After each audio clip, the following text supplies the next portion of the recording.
यहूदियों की बुक तलमूद में लिखा है कि दुनिया की सारी एज सिर्फ और सिर्फ 6000 साल है, जिनमें से 5700 साल गुजर चुके हैं और सिर्फ 300 साल बाकी है।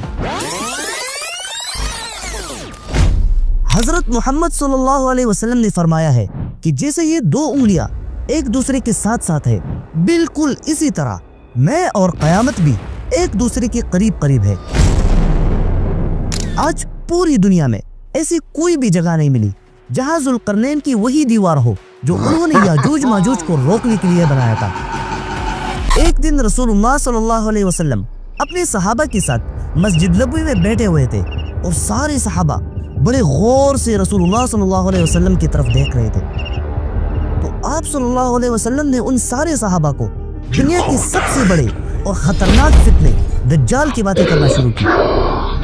आप सल्लल्लाहु अलैहि वसल्लम ने फरमाया कि दज्जाल को अल्लाह ऐसी पावर्स देगा कि दुनिया की हर चीज, खाना, पैसा, बारिश और इवन मरे हुए लोगों को जिंदा करने पर भी उसका कंट्रोल होगा। और अपनी इन्हीं पावर्स को यूज करके दज्जाल पूरी दुनिया पर हुकूमत करेगा और लोगों को अल्लाह की इबादत की बजाय अपनी इबादत पर मजबूर करेगा। दज्जाल 40 दिन तक जमीन पर रहेगा। उसका एक दिन 1 साल की बराबर होगा, दूसरा दिन महीने के, तीसरा दिन हफ्ते के और बाकी दिन नॉर्मल दिनों की तरह होंगे। रसूलुल्लाह सल्लल्लाहु अलैहि वसल्लम की ये सारी बातें सुनकर वहां मौजूद सहाबा किराम बहुत ही डर गए और उन्हें लगा कि दज्जाल वो सामने दरख्त के पीछे छुपा हुआ है और अभी निकलकर उनकी तरफ आएगा। लेकिन जब शाम को यही सहाबा रसूलुल्लाह सल्लल्लाहु अलैहि वसल्लम के पास दोबारा आए तो आप सल्लल्लाहु अलैहि वसल्लम उनके चेहरों को देखकर समझ गए और उन्हें फरमाया कि अल्लाह के बंदो नहीं डरो, दज्जाल से तो फिर भी मुकाबला हो जाएगा, लेकिन क्या मैं आपको ऐसे लोग दिखाऊं जिनसे मुकाबला करने की किसी में भी ताकत नहीं होगी और वो लोग निकलते ही दुनिया में ऐसी तबाही मचाएंगे कि दुनिया की हर चीज, खाना, दरख्त और इवन दुनिया में मौजूद सारा पानी पी जाएंगे और वो लोग याजूज और माजूज होंगे।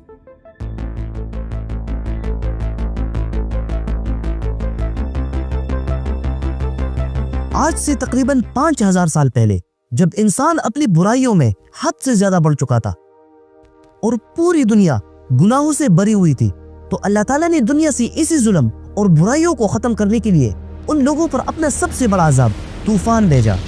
ये एक ऐसा तूफान था जिसने दुनिया की हर चीज को तबाह कर दिया और सिर्फ वही लोग बच गए जो अल्लाह की हुक्म से एक कश्ती में सवार हुए थे, नूह अलैहिस्सलाम और उनकी औलाद। और आज दुनिया में जितने भी इंसान है वो सब के सब नूह अलैहिस्सलाम की बेटों साम, हाम और याफिस की औलाद में से है। उन तीनों में सबसे ज्यादा खतरनाक लोग याफिस की औलाद में से निकले, क्योंकि याफिस की औलाद दुनिया के सबसे सख्त इलाकों नॉर्थ में जाकर आबाद हुए थे, जहां हर वक्त जमीन बर्फ से ढकी रहती थी, जिसकी वजह से वहां की जमीनों पर खेती करना मुश्किल होता था। और जैसे ही वक्त के साथ साथ याफिस की औलाद नंबर्स में बढ़ गई तो उनमें से वही लोग जो नॉर्थ के एक्सट्रीम में जाकर आबाद हुए थे, उनकी जिंदगी तो इतनी मुश्किल हो गई कि उनको खाने के लिए भी कुछ न मिलता था। और जब जिंदगी मुश्किलात से बढ़ जाए तो या तो लोग मजबूत बनते हैं और या खतरनाक। और ऐसे ही एक्सट्रीम नॉर्थ वाले याफिस की औलाद ने अपनी भूख को मिटाने के लिए खुद में लूट मार की आदत डाल ली। और जिस तरह जंगल के जानवर एक दूसरे से खाना छीनते हैं, बिल्कुल वैसे ही ये लोग रोजाना करीब के इलाकों में जाकर वहां के लोगों को तंग करने लगे। और जब उनकी जुल्म और लूट मार अपनी पीक तक पहुंच गई तो उस वक्त ईरान में एक नेक बादशाह तख्त पर बैठ गए। जुल्करनैन का किस्सा कुरान ने भी जिक्र किया है कि जब उसने नॉर्थ की तरफ अपना तीसरा सफर किया और नॉर्थ की बिल्कुल एक्सट्रीम तक पहुंचा तो उनकी मुलाकात एक ऐसी कौम से हुई जो उनसे हर चीज में बिल्कुल डिफरेंट थे, इवन उनकी जुबान भी चेंज थी। तो उस कौम ने एक ट्रांसलेटर के जरिए जुल्करनैन को बताया कि यहाँ इन पहाड़ों के दरमियान एक कौम रहती है जो यहाँ हमारे पास आकर लूट मार करते हैं और यहाँ के लोगों को भी कत्ल करते रहते हैं। हम आपके लिए पैसा चंदा जमा करेंगे और आप हमारे और उनके दरमियान एक बैरियर, एक दीवार बना दो।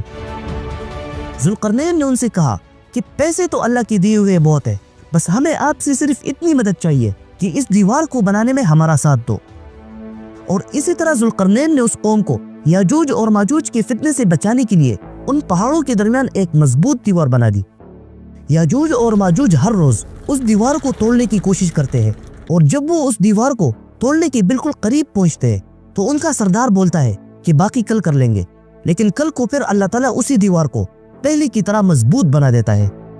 लेकिन याद रखो, एक दिन जरूर आएगा कि याजूज और माजूज उस मजबूत दीवार को तोड़ने में कामयाब हो जाएंगे। लेकिन वो कब होगा? इस टेक्नोलॉजी और सैटेलाइट के दौर में दुनिया में ऐसी कोई भी जगह मौजूद नहीं है जहां जुल्करनैन की वही लोहे से बनी हुई दीवार मौजूद हो। तो फिर क्या वो दीवार टूट चुकी है और याजूज और माजूज बाहर निकल चुके हैं, या वो लोग इस जमीन पर है ही नहीं और किसी दूसरे प्लेनेट में है? इसमें तो बहुत बड़ी डिबेट है। लेकिन एक चीज इस्लाम, यहूदी और क्रिश्चियनिटी में कॉमन है कि याजूज और माजूज कयामत की करीब एक ग्रेट नंबर्स में पहाड़ों पर फिसलते हुए आएंगे। यहूदियों के मुताबिक जब आज से 2600 साल पहले नेबुकदनेस्सर बख्तियार ने यहूदियों से जेरूसलम छीन लिया और लाखों यहूदियों को कैद करके अपने कैपिटल बेबीलोन की तरफ लाया, तो उस वक्त यहूदियों के पैगंबर हजरत हिजकील अलैहिस्सलाम थे। हिजकील अलैहिस्सलाम ने यहूदियों को बताया कि तुम किसी और वजह से नहीं बल्कि अपने गुनाहों की वजह से जेरूसलम से निकाले गए हो, और जब तुम यहूदी अपने गुनाहों को छोड़ दोगे तो एक दिन ऐसा जरूर आएगा कि तुम यरूशलेम को दोबारा हासिल कर लोगे, और जब तुम यरूशलेम को हासिल कर लोगे और वहां अच्छी तरह सेटल हो जाओगे तो फिर तुम पर माजूज के इलाके से एक कौम हमला करेगा और उस कौम का नाम होगा जूज। और यही कौम दुनिया में ऐसी तबाही मचाएंगे कि उनसे लड़ने की किसी में ताकत ही नहीं होगी, और फिर आखिर तुम्हारा मसाया दज्जाल उन्हें कत्ल करेगा। लेकिन इस्लाम कहता है कि याजूज और माजूज ये दोनों कौमें दज्जाल के खत्म होने के बाद निकलेंगे।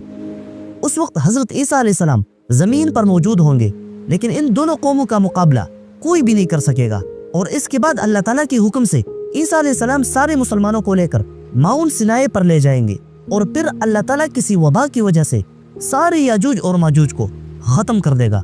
और ये सारा कुछ तब होगा जब यहूदी अपनी पूरी पावर से फलस्तीन पर कब्जा कर लेंगे और वहां मुसलमानों की मस्जिद अक्सा को शहीद करके उसकी जगह अपना तीसरा और आखिरी टेंपल बनाएंगे। और तभी यहूदियों का मसाया दज्जाल आएगा और फिर उसे खत्म करने के लिए ईसा अलैहिस्सलाम आएंगे। तो वक्त इतना नहीं है, क्योंकि तकरीबन 80% फलस्तीन पर ऑलरेडी यहूदियों ने कब्जा कर लिया है, और दुनिया में मुसलमानों की कोई भी ताकत कभी भी यहूदियों को चैलेंज नहीं कर सकती।